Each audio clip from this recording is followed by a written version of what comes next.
Hi friends, welcome to my channel H S knowledge. आज हम Bombay dock explosion के बारे में जानकारी लेने वाले हैं। तो चलो हम वीडियो को शुरू करते हैं। फ्रेंड्स, अभी तक आपने इस चैनल को सब्सक्राइब नहीं किया तो सब्सक्राइब करना ना भूलिए। सो फ्रेंड्स, स्टार्टिंग विथ 12 अप्रैल 1944 यानी कि 12 अप्रैल को क्या हो गया। ब्रिटिश कार्गो जहाज यानी कि SS Fort Stikine Victoria dock Bombay में पहुंच गया। जहाज में मिश्रित सामान भरा हुआ था, यानी कि कपास की गांठें, लुब्रिकेटिंग ऑयल्स, लकड़ी, स्क्रैप मेटल, गोला बारूद और विस्फोटक लगभग 1400 टन और साथ ही साथ सोने की छड़ें यानी कि गोल्ड बार्स अराउंड 31 क्रेट्स। 14 अप्रैल 1944 सुबह क्या हो गया। जहाज के नंबर 2 होल्ड में धुआं निकलता देखा गया। डॉक कर्मचारियों ने आग के स्रोत को ढूंढने की कोशिश की। फायर ब्रिगेड को सूचना दी गई, लेकिन स्थिति को शुरू में गंभीर नहीं समझा गया। उसके बाद क्या हो गया। 14 अप्रैल को अराउंड 1:30 PM यानी कि दोपहर के टाइम्स क्या हो गया।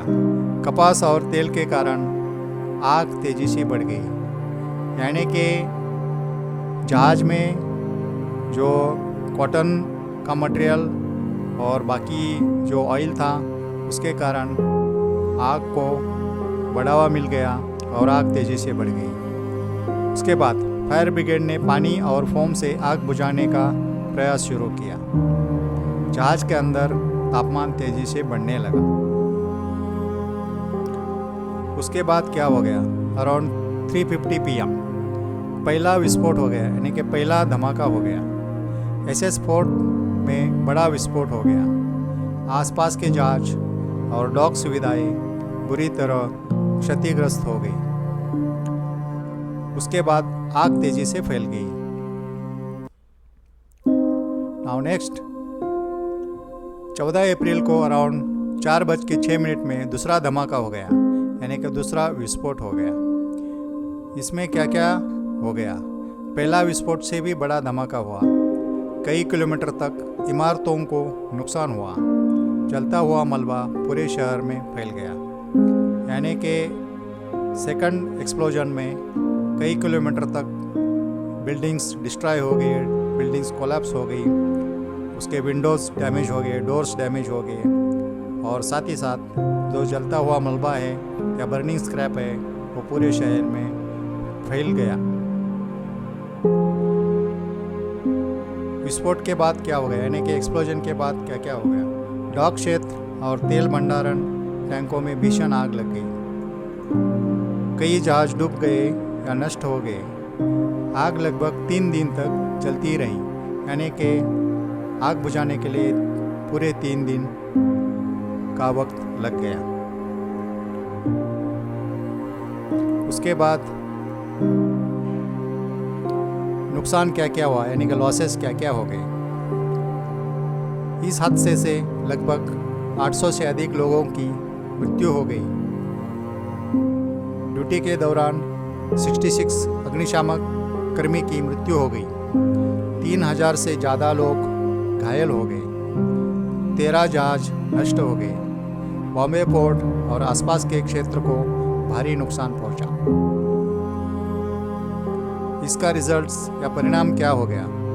14 अप्रैल को भारत में राष्ट्रीय अग्निशमन सेवा दिवस के रूप में मनाया जाने लगा। इस घटना के बाद फायर सेफ्टी और पोर्ट सुरक्षा नियमों में बड़े सुधार किए गए। इसलिए 14 अप्रैल को हम हर वर्ष राष्ट्रीय अग्निशमन सेवा दिवस के रूप में मनाते हैं, ताकि 1944 के बॉम्बे डॉक विस्फोट में अपने प्राणों की आहुति देने वाले बहादुर अग्निशमन कर्मियों को श्रद्धांजलि दी जा सके। इस हादसे से हमको सीख क्या मिलती है, की सेफ्टी लेसन्स हम क्या ले सकते हैं। मिश्रित खतरनाक माल को कभी एक साथ संग्रहित न करें। यानी कि hazardous material, explosive material and combustible material, flammable materials एक ही जगह में रखना नहीं चाहिए या संग्रहित नहीं करना चाहिए। खतरनाक पदार्थों की स्पष्ट पहचान होना चाहिए, यानी कि जो डेंजरस या एक्सप्लोजिव गुड्स रहते हैं उनको प्रॉपर लेबलिंग्स या उसको प्रॉपर रिकॉर्ड्स उसको होना ज़रूरी चाहिए, ताकि उसको फर्स्ट प्रायोरिटी मिलेगी उसको लोडिंग अनलोडिंग के दरमियान। धुआं या आग दिखाई देने पर तुरंत कार्रवाई करें। अगर कोई स्मोक निकलता है या छोटी आग दिखती है तो तुरंत उसको एक्सटिंग्विश करना चाहिए, ताकि प्रीलिमिनरी स्टेज में ही वो फायर एक्सटिंग्विशन हो जाएगा और आगे होने वाले नुकसान टल जाएंगे। आपातकालीन प्रतिक्रिया योजना में सुधार करें, यानी कि जो इमरजेंसी रिस्पांस प्लान रहता है या हमको इमरजेंसी इवैक्यूएशन प्लान बोलते हैं, उसमें मॉडिफाइड करना चाहिए, उसको रिव्यू करना चाहिए, ताकि प्रॉपर्टी लॉस और जो ह्यूमन लॉस है उसको हम टाल सकते हैं। इसी के साथ ये वीडियो हम इधर ही क्लोज करते हैं। Thanks for watching. Please like, share and subscribe to channel. Thank you.